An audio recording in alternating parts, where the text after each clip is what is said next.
curious, like, is there something that you see as a common, like because I know, of course, we're speaking to a lot of people, but is there something that you see as a common, reason that we don't continue? Because, man, I think about the things I've successfully changed versus the things, that fell by the wayside. And the things I successfully changed, I found that I like tapped into something that mattered to me, that really mattered to me.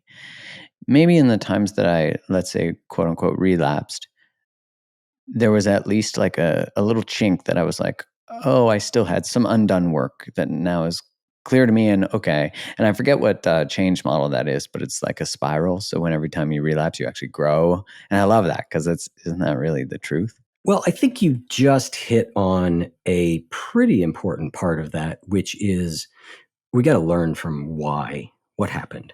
And this is why moving away from shame is so important.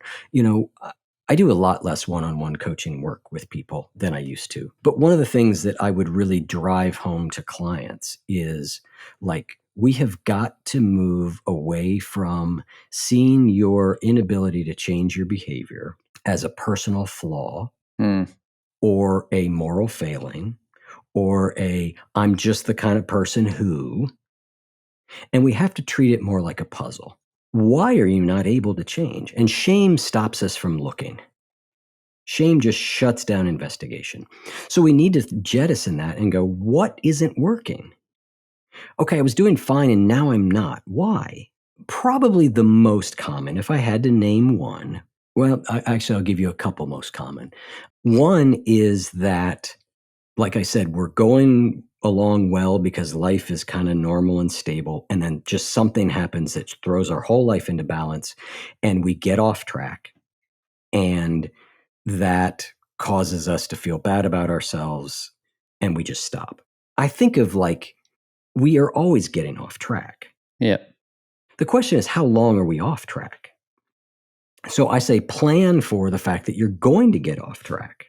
James Clear has a rule, he calls it never miss twice. Now, I don't think that I think that might be unrealistic in a lot of cases, but it points to, look, you're going to miss. You're not going to do it. How can you get back to it as quickly as possible with minimal drama, right? Don't fall into I knew I couldn't keep doing it. Like I've tried so many times to exercise and I always give up and I always like, can we just let all that go and go, oh, I didn't do it yesterday. Why? Oh, it's because when I don't sleep well, I don't feel like I have the energy in the morning. Okay, well let's dig into that. How might we work with that? Oh, it's because, some of my clients, it would be like, they're just terrible at planning and scheduling.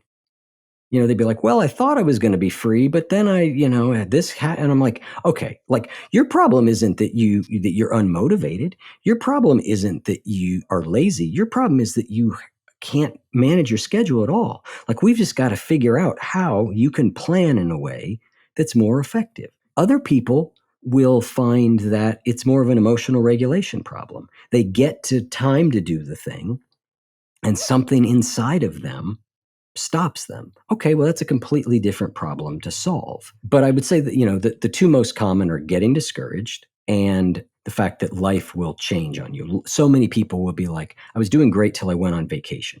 And then on vacation, I stopped doing it, which is fine. And when I came back, it's just like I kept saying, tomorrow I'll get back to it. Tomorrow I'll get back to it. Now it's 3 months later. It's amazing how easy something can derail us. But when you talked about, you've been working out 6 days a week for, however many years, that it's your normal to be in that habit. So when you're not, it's now the absence of it is actually abnormal.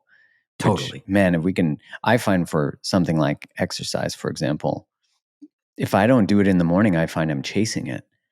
And so, it's like I have to get it done early. And then having a 5-month-old, which has been challenging to the morning because sometimes he's up at frickin' 5:15. Other days he's up at 6:45. And like if I don't get up before mom and baby, like that's not likely going to happen. Yeah.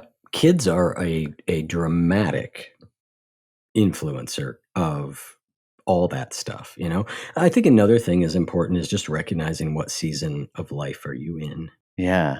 Our goals that we should take on or the size of behaviors that we want to take on or the things we want to accomplish, I think we have to take them in context of everything else that's happening in life. We don't often tend to do that. We tend to sort of set a goal kind of out on its own without really thinking about how everything else around it impacts it.